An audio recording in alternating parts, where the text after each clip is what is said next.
Samuel Leeds, author, property investor, landlord influencer. That's quite a title, isn't it? Now, I think you're one of these people already, that you've been in the buy-to-let game, but you've been letting property go. Yeah, I mean, I got to the point where I own 96 buy-to-let houses, and then I've had to change my entire business plan because it doesn't make sense. I mean, now, if you've got 50 grand to buy a buy-to-let house and rent it out, it doesn't make sense. So no one's doing it. And so what happens to those properties? You sell those properties on. Who buys them? Usually big companies. I mean, Lloyds Bank are buying aggressively. American private equity. Yeah, BlackRock. Yeah. And these companies are literally taking all of the houses and they're demonising every day. I mean, Keir Starmer said he wasn't going to increase taxes for working people. Am I not a working person? I mean, not even me. If you've got 2 or 3 struggling the average landlord as a buy-to-let property makes £2,000 a year, and this national insurance scam is going to potentially take half of that profit. So what's the point? And I've noticed, even in the poorer parts of the country, that rental costs have gone up way above inflation over the last 5 or 6 years. Funny though, isn't it? You're demonised effectively by the last 2 governments, and yet big companies buying all this stuff is fine. Yeah. I wonder, just listening, to what's been said there by Samuel, I wonder whether, if they put this tax on, it'll mean the big firms like Serco, not just BlackRock, but big firms like Serco, they'll empty the hotels of the 32,000 migrants and put them in some of these houses. Is that part of the plan? Is that a wicked plot from your party, Morris? Oh, yes. That is happening. That is happening. That is happening. Yeah, because people now can't afford to rent to a normal tenant despite the rent rises. So now they're having to get creative and think, OK. And then when you've got companies like Serco coming along and saying, oh, well, I can give you this and I can pay the maintenance, and it's so attractive, you can't blame the landlords for saying no. And that's happening on a mass scale right now. You know, I'm a private renter. I rent. It's been very difficult to get the landlord to do basic maintenance. I'm just telling you, you can push it up, but there are real problems.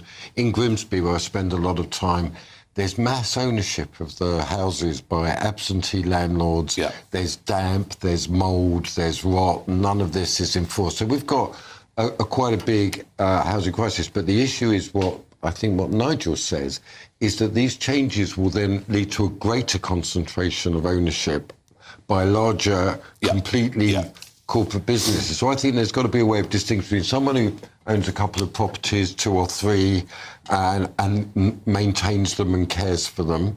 There's also got to be house building. There's also got to be, Nigel, I don't know what you think, we've never discussed this, but I'm into a property-owning democracy. People owning their own homes and moving in that direction. Absolutely. And this whole idea that you buy to let, how about families having a home of their own?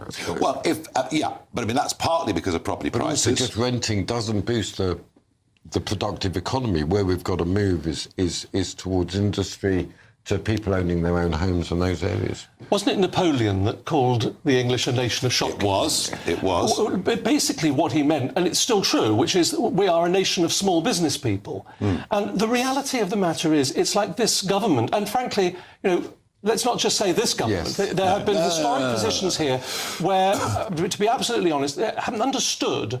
There aren't enough business people who have been in government and are currently in this government to understand the inner workings of the business mind. But a fellow like this bloke on my right is a self-made entrepreneur, worked his way up, built a successful business. Government should support people like him. And yet he's being hammered by it. And last year, I paid £8 million in tax and didn't get a Christmas card, a thank you, just got hammered, persecuted. My whole industry is persecuted. Do you feel that as someone that's been as successful as you've been, and good, well done you, do you feel that you're almost demonised for being a success? Absolutely. Absolutely. I mean, as I say, £8 million in tax. When is enough? If I don't get a Christmas card from Keir Starmer saying thank you this Christmas, I wouldn't hold your breath. What about Morris's comment? And it's a reason why that you hear that there are people who've done very well out of the buy-to-let game, but have been pretty rotten to some of the tenants. Well, they're probably rotten to the tenants because they're so skint because they're getting taxed. They haven't got the money No, this is to make victim the talk. repairs. I know landlords who just don't give a toss about their tenants, and I think you're being much too light on them. But the thing is, though, that is... And you're making out that they're victims. I really object to that. Like, the reason they can't maintain the property, you've got a legal obligation to maintain the property, you should honour it. Yeah, but the problem is, Morris, yes, I understand the moral point you're making. There is a moral point. Yeah. And of course there are bad landlords, there are good landlords. And it's also that we've got to get out of the victims. But I think the point is that actually there is no money in it anymore. And that, can I just say, sorry, I'm not a victim. I'm doing very well. I paid £8 million tax last year. I've had to pivot. What I'm saying is buy-to-let is dead. Yeah. And interestingly, if you own a property and you're a private landlord, you're getting penalised. But the big companies, they're not getting penalised. Well, that's the point. That's where there's there's some agreement, I think, on this debate. Of course, there are of course, there are bad landlords, and there are good. But I don't think anyone should be demonised or generalised. No. These things about profit is not a dirty word. Yeah, but I think the landlords who neglect the I mean, this stuff in Grimsby, you've got to look at it, Nigel. It's damp everywhere, and they're not. Yeah. It's mass owned by foreign companies, and they don't do anything, and there's no enforcement. And I think that's the argument is, and the argument that does, but but landlords like your guest here, Nigel, I mean, that is not, it's, to categorise everybody in a way that they are effectively not looking after their tenants is just not true. No, and I think it certainly won't help to have huge corporations take over it doesn't these help. properties. I mean, I'll tell you what, final thought on this, on particularly on success. I had dinner last night, and there were a couple of people around the table, not particularly old. One's living in Milan now, one's living in Lisbon now.